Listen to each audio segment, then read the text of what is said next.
চোখে কাঁদানোর আগে একটা কথা মাথায় রেখো, চোখের জল কিন্তু অভিশাপ দেয়। জীবনে যদি হাসি খুশি থাকতে চাও তাহলে মুখের ফালতু কথায় কান দিও না।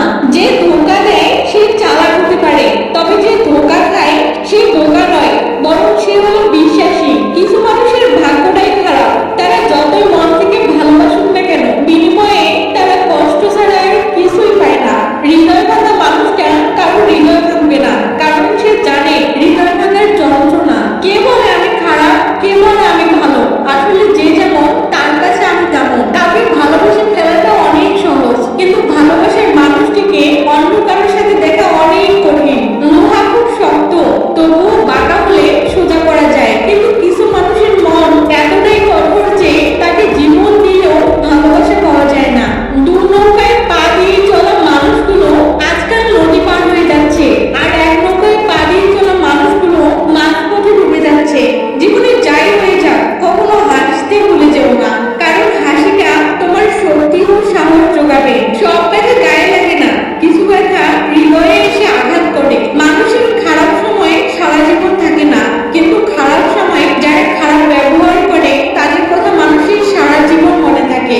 জীবনে হ্যাপি থাকার জন্য খুব বেশি কিছু প্রয়োজন হয় না, প্রয়োজন শুধু একজন মানুষের। সে যতই কষ্টের সময় আসুক না কেন হাসি মুখে বলবে, চিন্তা করো না, আমি তো আছি।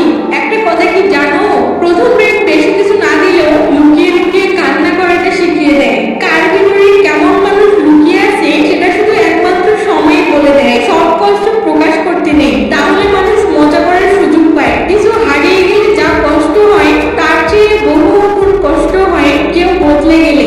ভিডিওটা ভালো লাগলে অবশ্যই একটি কমেন্ট করে জানাবেন। ধন্যবাদ।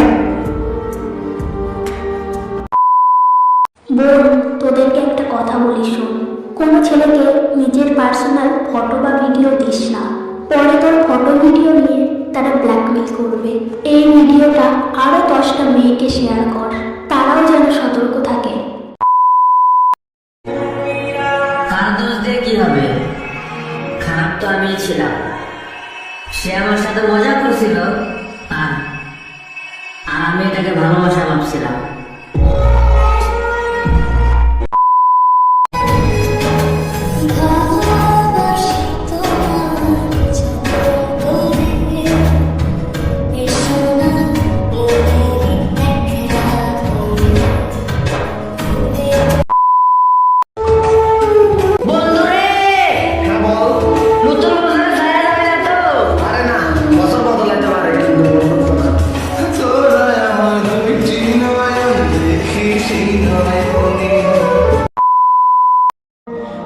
তুমি আমার এত ভালোবাসো, তাইলে আমার কষ্ট দাও কেন? কেন আমার চোখে পানি আনো? নিজের মানুষটার কষ্ট দিয়ে থাকো কেমনে? আমার চোখে পানি। আমি তো কোনো পাথর নই যে আমার কোনো কষ্ট হয় না। কষ্ট আমারও হয়, তবে ইচ্ছে করলে কাউকে বলতে পারি। হাজারো মানুষের মাঝে তুমি সেই মানুষ যার অল্প কথা বলাতে আমি শান্তি খুঁজে পাই। তোমার সাথে কথা বললে এত খুশি খুশি লাগে, আর তোমাকে পেয়ে গেলে জীবনে কোনো দুঃখই থাকতো না। বিশ্বাস করো, আমার ভালো থাকার কারণ শুধু তুমি। এখন তুমিই জানো আমায় ভালো রাখবা নাকি খারাপ রাখবা। অপেক্ষায় রইলাম প্রিয়, 31শে ডিসেম্বর রাত 12টায় তুমি মেসেজ দিয়ে বলবে নতুন বছরের প্রথম মুহূর্তটা তোমার সাথেই শুরু করলাম। কতটা পাগল আমি, তাই না? তুমি আমার সঙ্গে কথা বলবে না চিনিও, তোমার জন্য অপেক্ষা করি।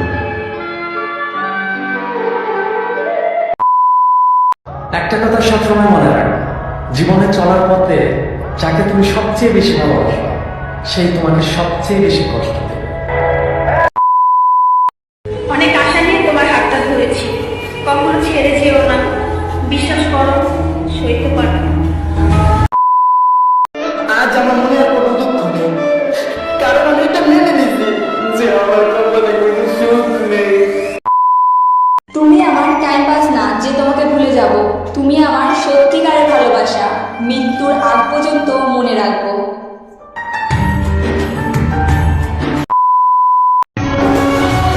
কান্না করো না, হঠাৎ করে যদি মরে যাই অন্তত এটা ভেবে খুশি থেকো যে তোমার জীবন থেকে একটা আপদ দূর হয়ে গেছে। হয়তো কষ্ট পাওয়ার জন্য আমার জন্ম হয়েছে, নয়তো এত অল্প বয়সে এত কষ্ট কেন আছে আমার মনে? আমি এমন একজনকে ভালোবাসি যার জীবনে আমি থাকলেও কিছু না, আর না থাকলেও কিছু না। একটা কথা বলবো, আমার জীবনে যা কিছু হয়ে যাক না কেন, করো তোমাকে আমি ভুলতে পারবো না। কি করে আই লাভ ইউ কইলে কি ও কি আবার বউ হয়ে যায় নাকি? তাইলে বউ হইলে কি করা লাগে? বউ হইলে কবুল করা লাগে। কি? কবুল। কি? কবুল। কি? কবুল। যা 3 বারের জায়গায় 4 বার কবুল করছ, এখন তো তুই আমার বিবাহিত স্ত্রী।